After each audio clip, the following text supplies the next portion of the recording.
یزید ابن معاویہ کے چمچے جو آج کل دنیا میں موجود ہیں، ظاہر حق اور باطل ہمیشہ رہے گا، وہ 3 جھوٹے دفاع اس کی طرف سے کرتے ہیں۔ اب ان چیزوں کا تو ان کے پاس جواب نہیں ہے نا، تو کہتے ہیں یہ تو ہے ٹھیک ہے لیکن اس کی فضیلتیں بھی آئی ہیں، وہ میں پوسٹ مارٹم کرنے لگا ہوں کس طرح وہ امت کو دھوکہ دیتے ہیں۔ لیکن ایک دفعہ دروشی پڑھ لیجئے، اللہم صلی علی محمد وعلی آل محمد کما صلیت علی ابراہیم وعلی آل ابراہیم انک حمید مجید، اللہم بارک علی محمد وعلی آل محمد کما بارکت علی ابراہیم وعلی آل ابراہیم انک حمید مجید۔ پہلا جھوٹا دفاع، وہ جی قسطنطینیہ، یہ عربی میں قسطنطینیہ ہے، اردو میں ہم قسطنطنیہ کہتے ہیں، اس کی بشارت یزید پر فٹ ہوتی ہے کہ جو پہلا لشکر قسطنطنیہ پہ حملہ کرے گا تو وہ بخشے جائیں گے۔ آج کل اس قسطنطینیہ کا نام ہے استنبول، ترکی کا شہر ہے، ترکی کا استنبول، بعد میں اس کا نام رکھا گیا۔ استنبول کا مطلب ہے اسلام ان بلک، اسلام کا گڑھ۔ تو پہلے یہ کیسر روم، جو رومن امپائر دنیا کی سب سے بڑی امپائر تھی، جو جنگ یرموک میں گھٹنے ٹیک گئی سیدنا عمر کے سامنے، یہ اس کا گڑھ تھا قسطنطینیہ۔ اب وہ حدیث سن لیں کس طریقے سے یہ دھوکہ دیتے ہیں۔ صحیح بخاری میں انٹرنیشنل نمبر کے مطابق 2924 نمبر حدیث ہے کہ آپ صلی اللہ علیہ وسلم نے ارشاد فرمایا، میری امت کا پہلا لشکر جو کیسر روم کے شہر پر جنگ کے لیے جائے گا، اللہ نے ان کی مغفرت کر دی ہے۔ صحیح بخاری 2924، اس میں قسطنطینیہ کا ذکر ہی کہیں موجود نہیں ہے، کیسر روم کا شہر۔ اور حضور صلی اللہ علیہ وسلم کے زمانے میں کیسر روم کا شہر جو تھا حمص تھا۔ اگر اس شہر کو مانا جائے تو ابو عبیدہ ابن جرح، حضرت عمر فاروق رضی اللہ تعالیٰ عنہ کے دور میں انہوں نے حمص کے اوپر حملہ کیا تھا، وہ یہ بشارت ان کے لیے ہے۔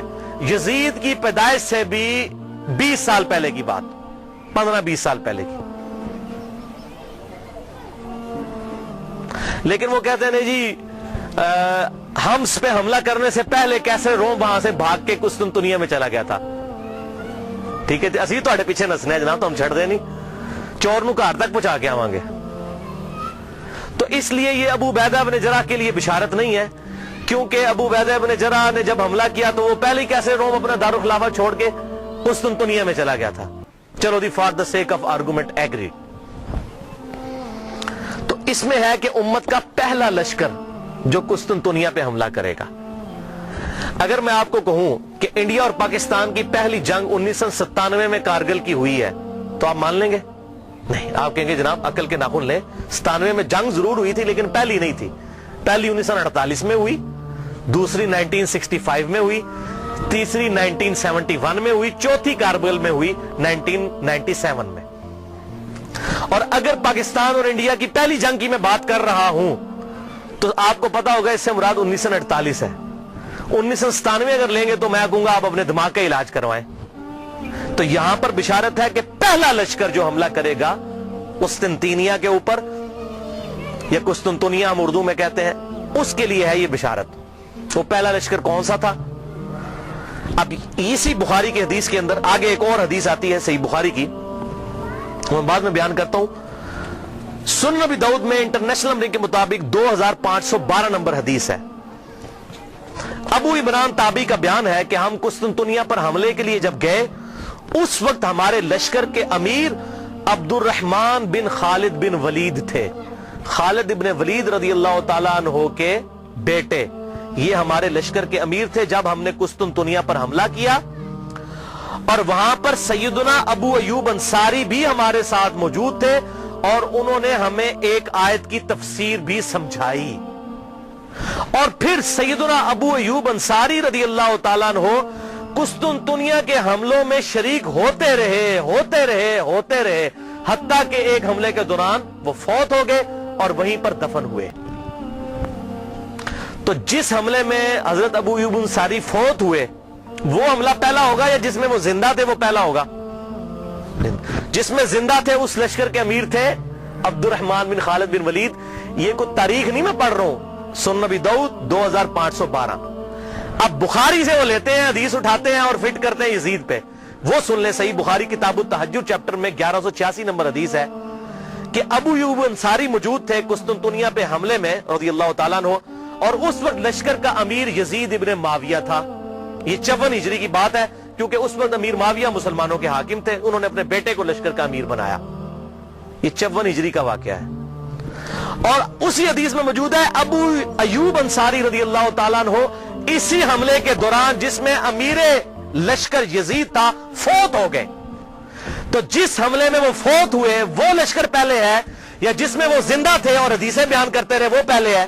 اور اس میں اس کے بعد کتنے حملے ہوئے؟ یہ بھائی یزید والا لشکر 7واں یا 8واں لشکر تھا، اور وہ جو میں نے پہلے بیان کیا وہ بھی پہلا نہیں تھا، وہ دوسرا تھا. پہلا لشکر جو یزید سے بہت پہلے 33 ہجری میں، جب ابھی یزید کی عمر 5-6 سال تھی، اس وقت پہلا لشکر حملہ آور ہوا، اور اس کا ذکر موجود ہے احادیث کی کتابوں کے اندر. وہ میں حوالہ بھی دے دیتا ہوں. یہاں پر میں ایک بات بتا دوں، قسطنطنیہ پھر فتح کسی سے بھی نہیں ہوا، نہ صحابہ سے، نہ تابعین، نہ تبع تابعین، نہ تبع تبع تابعین. یہ جا کر تقریباً پھر 9ویں صدی کے اندر 800 سال کے بعد سلطان محمد فاتح نے قسطنطنیہ فتح کیا تھا، 900 سال کے بعد. تو فتح ان سے نہیں ہوا، لیکن بشارت پہلے حملہ کرنے والے کے لیے تھی، فتح کی اس میں گارنٹی نہیں تھی. تو اس حوالے سے ایک پوری بک ریسرچ پیپر آ چکا ہے. شیخ زبیر لیزئی رحمہ اللہ کے شاگرد ہیں، اس دور کے بہت بڑے محقق ہیں. ویسے شیخ زبیر لیزئی صاحب سے عمر میں بڑے ہیں، وہ میں ان سے ملا ہوں، پیور جینٹل مین ہے. ڈاکٹر ابو جابر عبداللہ دامانوی، یہ اہل حدیث میں بہت قدر کی نگاہ سے دیکھے جاتے ہیں، بہت بڑے محقق ہیں اسماء و رجال کی فیلڈ کے. اور یہ خود پہلے یزیدی پارٹی سے تعلق رکھتے تھے. انہوں نے خود اپنا واقعہ بھی لکھا کہ میں پکا یزیدی تھا، کیونکہ محمود احمد عباسی وہ ناسبی منکرین حدیث، اور فیض عالم صدیقی جو جیلم کا ناسبی تھا یزیدی منکرین حدیث، تو اس سے متاثر تھے. لیکن جب یہ محمود احمد عباسی کو ملنے گئے تو اس نے ان کے سامنے کہہ دیا ہاں بخاری کھوتے نے بھی بخاری میں وہ حدیث لے لی ہے 3748 کہ حسین علیہ السلام کا سر لا کر جو ہے وہ عبید اللہ ابن زیاد کے سامنے رکھا گیا. اس کھوتے بخاری نے بھی حدیث نقل کی ہے. اس کے پیچھے چل رہی یزیدی پارٹی جو حضرت امام بخاری کو کھوتا کہتا تھا. محمود احمد عباسی انگریزوں کا پٹھو، اس سے متاثر ہوئے، اور وہ جناب انہوں نے کتابیں لکھ دی تھی، وہ امیر المومنین یزید ابن معاویہ، یہ وہ تھا. تو جب یہ ابو جابر دامانوی صاحب کہتے ہیں میں نے اس کی الفاظ یہ سنے، میں نے کہا یہ لوگ جو محدثین کے بارے میں ایسی ننگی لینگویج استعمال کرتے ہیں، یہ لوگ ہاتھ پر نہیں ہو سکتے منکرین حدیث. پھر کہتے ہیں میں نے مکمل تحقیق کی، پھر انہوں نے یہ 120 صفحات پر مشتمل کتاب لکھی ہے، اور اس کتاب کا عنوان ہے یزید ابن معاویہ اور جیش مغفور اللہم، یعنی جو مغفرت یافتہ گروہ ہے اس کا ذکر. وہ سارے انہوں نے قسطنطنیہ کے اوپر جو حملے ہوئے وہ تمام حملے ایک ایک احادیث کی کتابوں سے لکھ کر رد کیا. 120 صفحوں پہ یہ کتاب ہے. ابو جابر السلفی لائبریری کراچی سے شائع شدہ ہے، میرے پاس موجود ہے.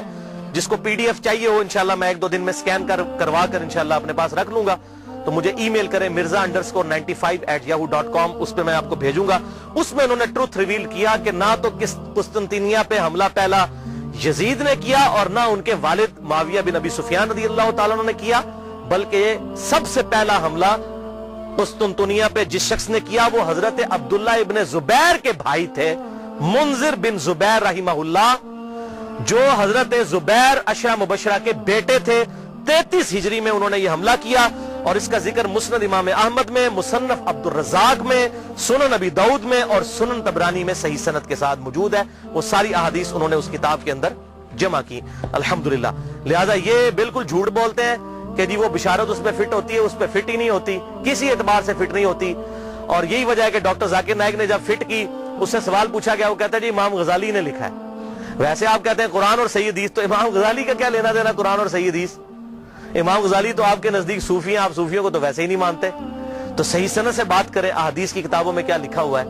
امام غزالی تو تعصب کا شکار ہو چکے تھے. انہوں نے تو یہاں تک لکھا احیاء العلوم میں کہ واقعہ کربلا بیان نہ کرو، بڑی بڑی ہستیوں کے نام بیچ میں آ جائیں گے، واقعہ کربلا بیان کرنا حرام ہے. تو اس پہ میں ایک ہی جملہ بولوں گا کہ چور کی داڑھی میں تنکا. اگر ہم اہل سنت اپنے آپ کو صحیح المنہج سمجھتے ہیں تو واقعہ کربلا بیان کریں، اور جو حق ہے وہ بیان کریں. حضور صلی اللہ علیہ وسلم تو اس واقعے سے پہلے بیان کر رہے ہیں، اس واقعے کے بعد صحابہ کرام کو خواب میں آ رہے ہیں اور غمگین ہیں، اور آپ کہہ رہے ہیں بیان نہ کریں. اور قرآن اور صحیح احادیث کیا کہہ رہی ہیں، امام بخاری کیا کہہ رہے ہیں، امام مسلم کیا کہہ رہے ہیں، امام داؤد کیا کہہ رہے ہیں. حق واضح ہو. اب مجھے بتائیے اہل حدیث کا شاید ہی کوئی پلیٹ فارم ہو جس پر یہ حدیث ترمذی کی بیان نہ ہوتی ہو کہ جب حضرت عمر نے حج تمتع پر پابندی لگا دی تھی تو عبداللہ بن عمر نے کہا کہ میرے باپ پہ شریعت تو نازل نہیں ہوئی ہے. تو معاذ اللہ اس کا کیا مطلب ہے کہ ہم حضرت عمر کی توہین کر رہے ہوتے ہیں؟ نہیں. اسی طریقے سے اگر محدثین نے حضرت امیر معاویہ رضی اللہ تعالیٰ عنہ کی غلطیوں کا بیان بخاری مسلم میں کر دیا, ترمذی میں, ابو داؤد, نسائی, ابن ماجہ میں, تو ان کا مقصد توہین کرنا نہیں تھا, حق بتانا تھا. اور اگر ہم بیان کرتے ہیں تو یہ بھی مقصد یہی ہے. احترام اپنی جگہ رہے گا, لعنت نہیں کریں گے. غلطی غلطی ہے, غلطی کو غلطی کہنا یہ حق اور باطل میں تمیز کے لیے ضروری ہے, ورنہ تو دین کا جنازہ نکل جائے گا. حضرت آدم علیہ السلام کی اللہ نے 7 دفعہ غلطی بیان کی, کیا ان کی توہین کی؟ نہیں, بلکہ اس لیے سورہ اعراف میں اے اولاد آدم دیکھنا تمہارے باپ کو جس طرح ورگلا دیا تھا شیطان نے ماں باپ کو, تمہیں ورگلانا دے, اس لیے ہم قصہ آدم اور ابلیس بیان کرتے ہیں. اسی طریقے سے اگر خلافت کا نظام قائم ہونا ہے اور امام محمد مہدی رضی اللہ تعالیٰ عنہ کی خلافت کو لبیک کہنا ہے مسلمانوں نے, تو اس کے لیے یہ سارے حقائق پتہ ہونے چاہیے. دوسرا دفاع جو جھوٹا کرتے ہیں, پہلا تو قل ہوا, تو میں نے یزید کو دوستی نہیں کہا, کلمہ گو تھا, اہل قبلہ تھا, اگر اللہ نے معاف کیا تو جنت میں چلا جائے گا, ہمیں تو کوئی مسئلہ نہیں ہے. اگر اللہ نے معاف کیا وہ اللہ تعالیٰ کی اپنی مرضی ہے. ایک گناہ کے بارے میں اللہ تعالیٰ نے واضح کہا ان اللہ لا یغفر ان یشرک بہ ویغفر ما دون ذلک لمن یشاء. اوپن لائسنس نہیں, اللہ شرک کو معاف نہیں کرے گا, اس کے علاوہ جو گناہ چاہے گا معاف کر دے گا, لیکن جس کے لیے چاہے گا. اگر اللہ چاہے تو معاف نہ بھی کرے, یہ اللہ کی اپنی مرضی ہے. آپ اوپن لائسنس کسی کو نہیں دے سکتے. لمن یشاء, جس کے لیے چاہے گا, اللہ کو دو سے منوا نہیں سکتا, سیدھی سی بات ہے. دوسرا جھوٹا دفاع کرتے ہیں, وہ جی بخاری میں حدیث ہے 7222 کہ میری امت میں آپ صلی اللہ علیہ وسلم نے فرمایا کہ 12 خلیفوں تک اسلام غالب رہے گا اور وہ سب کے سب قریش سے ہوں گے. وہ کہتے ہیں جی 12 خلیفے گنے آپ, تو اس میں یزید بھی آ جاتا ہے. کہتے ہیں دیکھیں جی پہلا خلیفہ حضرت ابو بکر, پھر عمر, عثمان, علی, حسن ابن علی, یزید, اس کے بعد معاویہ بن ابی سفیان, پھر یزید ابن معاویہ 7ویں نمبر پہ آ جاتا ہے. پھر گنتے گنتے کرتے پھر مصیبت ان کے لیے کھڑی ہو جاتی ہے کہ عمر بن عبدالعزیز تک پہنچتے ہوئے 14 ہو جاتی ہے گنتی. عمر بن عبدالعزیز کو نکالنا پڑ جاتا ہے, جن کی خلافت کو پوری امت مانتی ہے, لا منہاج النبوہ. پھر 12 کدھر جائیں گے, تو پریشان ہو جاتے ہیں اور حدیث کی انٹرپریٹیشن غلط کرتے ہیں. یہ بخاری میں تو ایک طرق ہے نا, صحیح مسلم میں اس کے 8 طرق امام مسلم لے کر آئے ہیں اور ٹروتھ ریویل کر دیا. یہ 12 خلیفوں سے مراد کون سے خلیفے ہیں؟ صحیح مسلم میں انٹرنیشنل نمبر کے مطابق 4705 سے لے کر 4712 تک. قربان جاؤں امام مسلم کے 8 طرق لکھے تاکہ یہ 12 خلیفوں والی, یہ جو اہل تشیع جو ہے 12 امام والا مسئلہ اسے نکالتے ہیں, یہ 12 خلیفوں, بھائی 12 امام والا بھی چکر کوئی نہیں ہے, وہ خلیفے بھی یہ والے نہیں ہیں. ان خلیفوں سے مراد کون ہے وہ سن لیں. صحیح مسلم انٹرنیشنل نمبر کے مطابق 4711 آپ صلی اللہ علیہ وسلم نے فرمایا یہ دین قیامت تک قائم رہے گا اور ان پر 12 خلیفے ہوں گے. قیامت تک 12 خلیفے ہوں گے. وہ پہلے میرے دور میں 12 پورے نہیں ہو جانے, قیامت تک دین رہے گا قائم اور ان پر 12 خلیفے آئیں گے اور وہ سب قریش سے ہوں گے. یعنی ایسے 12 خلیفے ہوں گے جن کی پٹ حکومت جو ہے علی منہاج النبوہ ہوگی, وہ 12 خلیفے ہوں گے اور قیامت تک پوری ہونی ہے گنتی. اچھا, ان میں سے 7 تو کنفرم ہے جس پہ اہل سنت اور اہل تشیع کا اجماع ہے. ایون امام ابن تیمیہ جیسی شخصیت بھی منہاج السنہ میں لکھتے ہیں کہ ہم نہ تو حضرت امیر معاویہ رضی اللہ تعالیٰ عنہ کو خلیفہ راشد مانتے ہیں, نہ ان کے بیٹے کو. یہ اسلام کے بادشاہ تھے, خلیفہ نہیں تھے. خلافت راشدہ وہ کہتے ہیں ہمارے خلیفہ 5 ہیں, ابو بکر, عمر, عثمان, علی اور حسن ابن علی. یہ امام ابن تیمیہ لکھ رہے ہیں. اور یہ یاد رکھیے گا حسن ابن علی کو حضرت علی نے نہیں نامزد کیا. سنن طبرانی میں بڑی ڈیٹیل حدیث موجود ہے. جب ان کی وفات کا وقت قریب آیا, زخم لگنے کے بعد بھی 1 ہفتہ زندہ رہے, انہوں نے کہا میں اپنا خلیفہ کسی کو نامزد نہیں کروں گا. رسول اللہ نے اپنا خلیفہ کسی کو نامزد نہیں کیا تھا, میں بھی نہیں کروں گا, تم خود چنو گے. یہ تو ابن عباس اور باقی صحابہ نے مل کر حضرت حسن کو خلیفہ چنا تھا. لہذا یہ بات یاد رکھیے گا, حضرت حسن ابن علی کو حضرت علی نے اپنا جانشین نہیں بنایا. وہ کیسے بنا سکتے تھے؟ حضور کی تربیت یافتہ تھے الحمدللہ. اور یہ بات میں نے اہل سنت اہل تشیع دونوں علماء سے کنفرم کی ہے. اہل تشیع کے ہاں بھی کوئی روایت نہیں ہے کہ حضرت حسن ابن علی کو حضرت علی نے اپنے بعد خلیفہ نامزد کیا ہو, اور ان کے ہاں بھی یہی بات ملتی ہے جو طبرانی کے اندر موجود ہے. میں امت کے اوپر چھوڑتا ہوں, امت خود سلیکٹ کرے گی اپنا خلیفہ. تلوار کی دھونس پہ نہیں ہو سکتا, میرے ریگارڈ کی وجہ سے نہیں ہو سکتا. بہرحال ان کو تو حضور نے خود ہی کہہ دیا میرا بیٹا سید ہے، یہ صحیح بخاری کے اندر، اس میرے بیٹے حسن کی وجہ سے مسلمانوں کے 2 گروہوں میں صلح ہو جائے گی۔ ان کو تو حضور خود سید اور سردار کہہ گئے اور کہا اس کی وجہ سے صلح ہوگی، یہ قربانی کرے گا۔ اور وہی ہوا بعد میں حضرت علی کی شہادت کے 6 مہینے کے بعد، اور اسی کو امام ابن تیمیہ نے لکھا کہ حضور صلی اللہ علیہ وسلم نے فرمایا تھا خلافت 30 سال تک رہے گی، وہ 30 سال ربیع الاول 41 ہجری میں پورے ہوئے جب حسن ابن علی نے خلافت امیر معاویہ کے حوالے کی۔ اور اس کی ریزن کیا تھی، صلح حسن کیوں ہوئی، وہ میرا مسئلہ نمبر 101 دیکھ لیں، آپ کو حقائق کھل کر سامنے آ جائیں گے کہ یہ حضرت حسن ابن علی نے کیوں کام کیا، تاکہ حق لوگوں کے سامنے واضح ہو جائے۔ 20 سال کا دور دیکھیں پھر پتہ چل جائے گا اصل مسئلہ کیا تھا۔ اور حضرت حسین کی قربانی رائے کہاں جاتی اگر حضرت حسن صلح کر کے حضرت امیر معاویہ رضی اللہ تعالیٰ کی انٹینشنز کو لوگوں کے سامنے نہ کرتے۔ یہ بات یاد رکھیے گا، یہ میں نے اس لیکچر میں بتایا۔ بہرحال تو امام نے تیمیہ نے بھی کہا کہ یہ خلیفہ جو ہے یہ 5 متفق لے، تو ٹوٹل 7 پہ آج تک امت متفق ہے، اہل سنت اور اہل تشیع۔ پہلے خلیفہ ابو بکر، دوسرے عمر، تیسرے عثمان، چوتھے علی، 5ویں حسن ابن علی، 5 ہو گئے جی، اور چھٹے خلیفہ عمر بن عبد العزیز، یہ 6 ہیں علی منہاج النبوہ۔ اور 12ویں خلیفہ امام محمد مہدی، جن کے بارے میں اہل سنت اور اہل تشیع کے ہاں کامن احادیث موجود ہیں۔ سنن نبی داؤد میں پورا چیپٹر ہے، مسند امام احمد کے اندر پورا چیپٹر موجود ہے کہ اس وقت تک قیامت قائم نہیں ہوگی جب تک کہ میری بیٹی فاطمہ کی اولاد میں سے میرے ہی نام پر محمد بن عبداللہ، جس کے باپ کا نام میرے باپ کے نام پر ہوگا، جس کی ماں کا نام میرے ماں کے نام پر ہوگا، جب تک وہ شخص نہ پیدا ہو جائے جو پوری دنیا کو انصاف سے بھر دے گا، اس وقت تک قیامت قائم نہیں ہوگی۔ کیونکہ اللہ تعالیٰ کا وعدہ ہے هو الذی ارسل رسولہ بالہدی ودین الحق لِيُظْهِرَهُ عَلَى الدِّينِ كُلِّهِ وَلَوْ كَرِهَ الْكَافِرُونَ وَلَوْ كَرِهَ الْمُشْرِكُونَ۔ وہی اللہ ہے جس نے اپنے محبوب صلی اللہ علیہ وسلم کو دین حق الہدا یعنی قرآن اور دین حق کے ساتھ مبعوث کیا تاکہ سارے ادیان پر غالب کر دے، اور یہ غلبہ قرب قیامت میں امام محمد مہدی کے ذریعے ہونا ہے۔ حضور کی بشارتیں موجود ہیں، وہ ہوں گے 12ویں خلیفہ۔ تو 7 کنفرم ہے، اس دوران وقتاً فوقتاً اچھے خلیفہ آئیں گے۔ تو یہ قیامت تک کا ذکر ہے، لہٰذا اس حوالے سے جو لوگ ڈیفینڈ کرنے کی کوشش کرتے ہیں، کبھی حضرت معاویہ کو بیچ میں شامل کرتے ہیں، ایسا معاملہ ہے نہیں ہے۔ خود سارے اہل سنت لکھتے گئے کہ حضرت امیر معاویہ رضی اللہ تعالیٰ عنہ اسلام کے خلیفہ راشد نہیں ہیں، بلکہ خلافت راشدہ ابو بکر، عمر، عثمان و علی اور حسن ابن علی، وہ 30 سال مکمل ہوئے، وہ انشاءاللہ آگے حدیث آ بھی جائے گی۔ اور یہ ساری بحث شیخ البانی رحمہ اللہ نے سلسلہ احادیث صحیحہ میں انٹرنیشنل نمبر کے مطابق 459 نمبر حدیث کے تحت بھی کی ہے۔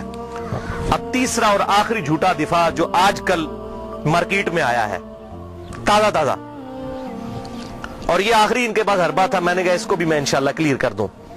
وہ حدیث پیش کرتے ہیں المعجم الکبیر طبرانی سے، جلد 11 صفحہ 88، انٹرنیشنل نمبر کے مطابق 11138۔ سلسلہ احادیث صحیحہ میں شیخ البانی 3270 نمبر حدیث یہ لے کر آئے، اور 459 نمبر حدیث کے تحت بھی یہ ساری بحث کی، اور اسی کو بنیاد بنا کر کچھ لوگوں نے میرے پمفلٹ کا جواب دینے کی کوشش کی، حالانکہ یہ 50 حدیثوں میں سے ایک حدیث کو بھی ایڈریس نہیں کیا۔ سوال گندم، جواب چنا، اور اس کو لے کر، اور وہ جب 50 حدیثوں کی بات کرتے ہیں کہتے ہیں جی ہمارے پاس ان حدیثوں کے جواب نہیں ہے، اللہ کے سپرد معاملہ۔ تو اللہ کے سپرد ہے تو آپ جگہ جگہ کیوں یزید کو جنت کی بشارتیں جھوٹی دیتے جا رہے ہیں؟ ہمیں کہتے ہیں آپ نے کیوں چھیڑا؟ میں آپ کو قسم اٹھا کے کہتا ہوں جب تک ڈاکٹر ذاکر نائک نے یہ مسئلہ نہیں اٹھایا تھا، مجھے تو اس مسئلے کی کوئی تحقیق بھی نہیں تھی، میں نے بعد میں تحقیق کی۔ مسئلہ انہوں نے اٹھایا، ہم تو جواب دے رہے ہیں، جوتیاں ہمارے سر پہ مارتے ہیں، رونے پہ بھی بوندی ڈالتے ہیں کہ یہ مسئلے کیوں اٹھاتے ہیں؟ مسئلے تو آپ نے اٹھایا، اگر نہ آپ اٹھاتے اور امت کے اجماع کو نہ توڑنے کی کوشش کرتے ہم کبھی بھی جواب نہ دیتے۔ تو یہ طبرانی کا میں نے حوالہ دیا، اور اس سے حدیث پیش کرتے ہیں کہ آپ صلی اللہ علیہ وسلم نے فرمایا، یہ بڑی کھینچ تان کے حسن درجے تک انہوں نے پہنچائی ہے، میں ابھی اس کی تحقیق کروں گا کہ یہ حسن درجے میں پہنچتی بھی ہے کہ نہیں، چلے میں اس کو for the sake of argument تسلیم بھی کر دیتا ہوں، کیونکہ اس میں ابن شہاب آتا ہے اور وہ مدلس ہے، ان سے روایت کر رہا ہے۔ اب یہ ابن شہاب اگر زوری ہے تو پکا مدلس ہے اور یہ روایت ضعیف ہے، اگر کوئی اور ہے پھر اس کو بھی چیک کرنا ہوگا، یہ تدریس۔ بہرحال میں for the sake of argument اس روایت کو صحیح مان لیتا ہوں کہ آپ صلی اللہ علیہ وسلم نے فرمایا کہ امت کے پہلے حصے میں نبوت اور رحمت ہوگی، پھر خلافت اور رحمت ہوگی، پھر بادشاہت اور رحمت ہوگی، پھر امارت اور رحمت ہوگی، پھر تم امارت کے لیے ایسے لڑو گے جیسے گدھے آپس میں لڑتے ہیں، اس وقت تم پر جہاد فرض ہوگا، اور بہترین جہاد یہ ہوگا کہ مسلمان حکومت کی سرحد کے اوپر جا کر کافروں کے خلاف جہاد کیا جائے، مسلمانوں کو قتل نہ کرے آپ۔ یہ حدیث وہ پیش کرتے ہیں، تو بھائی پہلے اس حدیث کو خود پڑھ لیں۔ آپ صلی اللہ علیہ وسلم نے کیا فرمایا؟ نبوت اور رحمت، پھر خلافت اور رحمت، پھر ملوکیت اور رحمت، اس کو خلافت نہیں کہا، ملوکیت کہا، بادشاہت. تو یہ کہتے ہیں یہ جو ملوکیت اور رحمت ہے نا، اس سے مراد حضرت میر معاویہ رضی اللہ تعالیٰ عنہ ہے. اور امارت اور رحمت اس کو انہوں نے پھر بتایا نہیں کہ پھر اس سے مراد کون ہے. اتنی شرم آئی کہ یزید ابن معاویہ کو نہیں کہنا چاہیے، اس کو سکپ ہی کر گئے اس کے اندر. یہ غلام مصطفیٰ ظہیر صاحب ہمارے جیلم کے عالم ہیں، بہت بڑے، میں ان کی عزت بھی کرتا ہوں، محقق آدمی ہے، لیکن جب بندہ ایک ہٹ درمی پر اتر آئے، کوئی بڑا بندہ بھی، تو غلطی اس کی پوائنٹ آؤٹ کرنی چاہیے. السنہ رسالہ نومبر 2012 سے اپریل 2013 تک کے دوران، شمارہ نمبر 49 سے 54 تک، بلکہ انہوں نے میرا نام بھی ڈھکے چھپے الفاظ میں کلیئر کٹ نام لکھ دیا اور یہ اس طرح کرنے کی کوشش کی، وہ کسی بات کا جواب نہیں دیا. تو اس میں انہوں نے ایک امارت اور رحمت اس کو سکپ بھی کر گئے، اس کی تشریح کو. ان کو پتا تھا یزید کا بھی نام لینا پڑنا ہے، مامے دے پتر دا، نہیں لیا. تو وہ کہتے ہیں جی دیکھیں جی یہ بادشاہت اور رحمت ہے، تو یہ حضرت میر معاویہ رضی اللہ تعالیٰ کی حکومت جو ہے یہ رحمت تھی امت کے لیے. اچھا جی ٹھیک ہے، خلافت اور رحمت نہیں کہا، ملوکیت اور رحمت. بالکل رحمت تھی. کیوں؟ ان کے بعد ان سے ورسٹ دور آیا. آنے والے ادوار سے کمپیئر کریں، واقعی مسلمانوں کے لیے رحمت تھی. یزید کے بعد اس سے ظالم لوگ آئے. میں نے بتایا حجاج ابن یوسف بعد میں آیا جس نے خانہ کعبہ کو توڑ دیا اور عبداللہ ابن زبیر کو قتل کر کے ان کی لاش بھی لٹکا دی. صحیح مسلم کے ریفرنس سے میں نے بتایا. جیسے ہم یہاں بھی پاکستان میں کیا ہوتا ہے، ایک گندی حکومت آتی ہے، لوگ فل اس کو برا کہتے ہیں. جب اس کے بعد اس سے اگلی ورش حکومت آتی کہتے ہیں یار اس نے مشرف دا دور چنگا سی. ابھی لوگ کہنا شروع ہو گئے یار زرداری کا دور بہتر تھا. ٹھیک ہے جی، بجلی اتنی مہنگی تو نہیں تھی. تو اس کا کیا مطلب، جب زرداری کا دور تھا تو بہت بہتر تھا، جب مشرف کا اپنا دور تھا تو بہتر تھا. کمپیریٹیولی بات کی جاتی ہے. اب میں آپ کو سلف کا فہم اس حدیث کے اوپر بتا دیتا ہوں کہ اس سے مراد یہ ہے کہ کنٹینیوسلی اسلام کے اندر زوال آتا جائے گا اسلامی حکومتوں کے اندر. لہذا اس کو اگر خلافت راشدہ سے کمپیئر کرے تو وہ کاٹ کھانے والی ملوکیت تھی، اور اگر آنے والے دور سے کمپیئر کرے تو رحمت تھی. اب یہ میں اپنی طرف سے بات نہیں کر رہا ہوں، یہ میں آپ کو ایک صحابی کا فتویٰ بتانے لگا ہوں.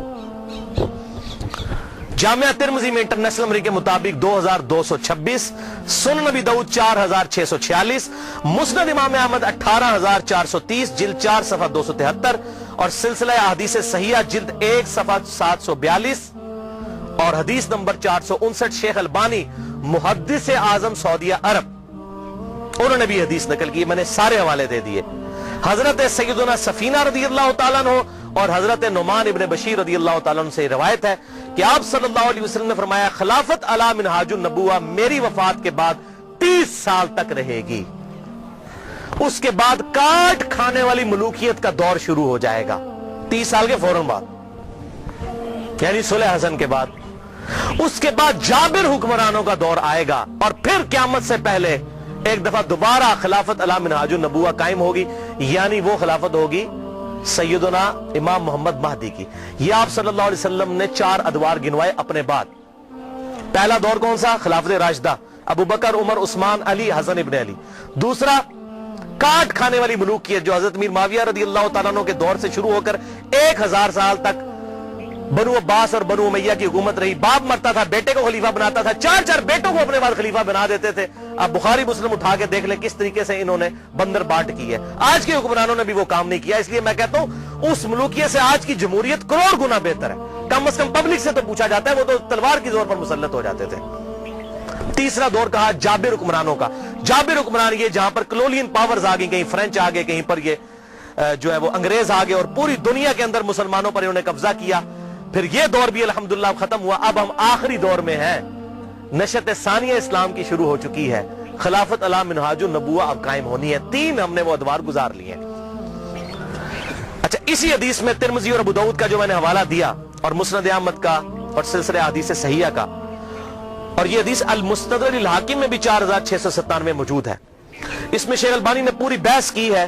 ترمذی اور ابو داؤد میں آگے الفاظ چلتے ہیں کہ حضرت سفینہ نے کہا کہ بیٹا گن اب خلافت راشدہ کتنی ہے، ہو سکتا ہے بعد میں کوئی ناسبی مانے ہی نہ. تو انہوں نے کہا اس حدیث میں موجود ہے بیٹا گن، ابو بکر کے 2 سال، عمر کے 10 سال، عثمان کے 12 سال اور علی کے 6 سال. تو شاگرد نے کہا کہ حضرت امیر معاویہ رضی اللہ تعالیٰ کی پارٹی جو اس وقت حکمران ہے، بنو زرقا، بنو امیہ. زرقا کہتے ہیں نیلی آنکھوں والے، یہ نیلی آنکھوں والے تھے، خطرناک لوگ، بنو زرقا. یہ تو کہتے ہیں کہ علی علیہ السلام خلیفہ ہی نہیں ہے. یہاں پر امام ابو داؤد نے علی علیہ السلام لکھا. ابو داؤد 4646. حضرت سفینہ کو اتنا غصہ آیا, ترمذی کے الفاظ ہیں 2226, انہوں نے کہا بنو امیہ کی پیٹھ سے یہ جھوٹ نکلا ہے جہاں سے یہ ہوا خارج کرتے ہیں. یہ کہتے ہیں علی خلیفہ نہیں ہے. حق تو یہ ہے کہ ان کی حکومت شریر ترین بادشاہت ہے اس روئے ارض پہ. کیوں؟ انہوں نے خلافت راشدہ کا زمانہ دیکھا تھا, جب اس سے کمپیئر کرتے تھے تو کہتے تھے یہ تو کاٹ کھانے والی ملوکیت اور یہ بدترین بادشاہت ہے. ہاں جب آنے والے دور سے کرے تو وہ رحمت ہے, کیونکہ آنے والا دور اس سے بھی ورس تھا. لہٰذا یہ میں نے الحمدللہ سلف کا فہم اس حوالے سے بالکل کلیئر کر دیا. اور اس حوالے سے اور سلف کا فہم اگر کسی نے دیکھنا ہو احادیث, یہ 50 پڑھ لیں. اور میرا لیکچر 101 نمبر مسئلہ, اس میں عبد الرحمن بن ابی بکر کا فہم صحیح بخاری سے, مقدام بن مادی کا فہم سنن ابی داؤد سے, اور عمار بن یاسر کا فہم صحیح بخاری سے. یہ کافی ساری احادیث ہیں جس میں بالکل کلیئر ہو جائے گا کہ یہ تمام صحابہ کرام علیہم رضوان کون سی چیز حق سمجھتے تھے اور کس کو باطل. سورۃ الاحزاب کی آیت نمبر 57 ہے بھائیو. بسم اللہ الرحمن الرحیم. ان الذین یؤذون اللہ ورسولہ لعنہم اللہ فی الدنیا والآخرہ. بے شک جو لوگ اللہ اور اس کے رسول کو تکلیف دیتے ہیں, دنیا کی زندگی میں بھی ان پر اللہ کی لعنت اور آخرت کی زندگی میں بھی لعنت. وَأَعَدَّ لَهُمْ عَذَابًا مُهِينًا, اور ایسے لوگوں کے لیے اللہ تعالیٰ نے دردناک, ذلیل و خوار کر دینے والا عذاب تیار کر رکھا ہے. وَلِعَوْذُ بِاللَّهِ تَعَالَى. جن جن لوگوں نے سیدنا حسین ابن علی کے ساتھ ظلم کیا یا اہل بیت کے ساتھ ظلم کیا, وہ اسی آیت کی کیٹیگری میں فال کرتے ہیں. اور آپ صلی اللہ علیہ وسلم کی واضح حدیث ہے المستدرک للحاکم میں صحیح سند کے ساتھ 4717, صحیح ابن حبان میں 7104, اور سلسلہ حدیث صحیحہ میں بھی شیخ البانی لے کر آئے رحمہ اللہ, اس کو صحیح کہا, اور شیخ زبیر لزئی صاحب نے بھی اس کو صحیح کہا. آپ صلی اللہ علیہ وسلم نے فرمایا اس ذات کی قسم جس کے قبضہ قدرت میں میں محمد صلی اللہ علیہ وسلم کی جان ہے, جو بھی ہم اہل بیت کے ساتھ بغض رکھے گا اللہ تعالیٰ اسے ضرور دوزخ کی آگ میں داخل کرے گا. بغض رکھے گا, یہ کہتے ہیں لعنت نہ بھیجو, بغض کی بات ہو رہی ہے, صرف دل میں بغض رکھنے والا دوزخ میں جائے گا. اور حضور نے قسم اٹھا کر کہا, اور اسی کا طرق جو المستدرک للحاکم میں 4712 ہے ابن عباس رضی اللہ تعالیٰ عنہ سے, آپ صلی اللہ علیہ وسلم نے فرمایا اگر کوئی شخص مقام ابراہیم اور حجر اسود کے درمیان نمازیں پڑھے اور روزے رکھے, اگر وہ بھی اس حال میں مر جائے کہ اس کے دل میں اہل بیت کا بغض تھا تو اللہ تعالیٰ اسے بھی ضرور دوزخ میں داخل کرے گا. وَلِعَوْذُ بِاللَّهِ تَعَالَى. میں اپنی گفتگو کا اینڈ بخاری اور مسلم کے بنیادی راوی امام ابو حنیفہ رحمت اللہ علیہ کے دادا استاد ابراہیم نخعی تابعی المتوفى 96 ہجری کے اس قول پر کرتا ہوں جو صحیح سند کے ساتھ المعجم الکبیر طبرانی میں انٹرنیشنل نمبر کے مطابق 2829 نمبر ہے, جلد 3 صفحہ 112 پر ابراہیم نخعی رحمہ اللہ فرماتے ہیں, کنکلوڈنگ بات ہے, اگر بالفرض میں ان لوگوں میں شامل ہوتا کہ جنہوں نے حسین ابن علی کو قتل کیا تھا اور قیامت والے دن اللہ تعالیٰ مجھے معاف بھی کر دیتا اور میں جنت میں بھی داخل ہو جاتا, تب بھی میں جنت میں حضور کو اپنی شکل نہ دکھا سکتا کہ حضور کہیں مجھ سے پوچھ ہی نہ لے کہ تو دنیا میں میرے حسین کے قاتلوں میں شامل تھا. ابراہیم نخعی تابعی بخاری اور مسلم کے بنیادی راوی, الحمدللہ. تو یہ ہمارے سلف کا فہم تھا. اس حوالے سے اللہ تعالیٰ سے دعا ہے جو حق بات میں نے کہی اللہ تعالیٰ ہمارے دلوں میں راسخ فرمائے, اگر جس بات میں میرے منہ سے کوئی غلط بات نکل گئی تو اللہ تعالیٰ ہمارے دلوں سے معاف کر دے, ہمیں کتاب و سنت کی تعلیمات پر عمل کر کے دوسرے بھائیوں تک پہنچانے کی توفیق عطا فرمائے.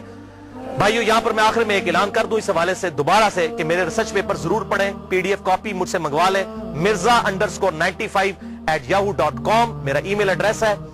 یہ PDF کاپی اور آپ کو یہاں پر ہم سینکڑوں کی تعداد میں ہمارے پاس موجود ہیں, یہ ریسرچ پیپر آپ کو فری مل بھی جائیں گے ابھی لیکچر کے اینڈ پہ. اور دوسرا میرے یہ جو 10 لیکچر آج کو ملا کر یہ لیکچرز جو ہیں تلک عشرۃ کاملہ 10 مکمل ہو چکے ہیں فکر حسین کے حوالے سے رضی اللہ عنہ. اللہ تعالیٰ سے دعا ہے کہ ہمیں اس فکر کو پھیلانے کی توفیق عطا فرمائے. سبحانک اللہم و بحمدک اشہد ان لا الہ الا انت استغفرک و اتوب الیک وما علینا الا البلاغ المبین.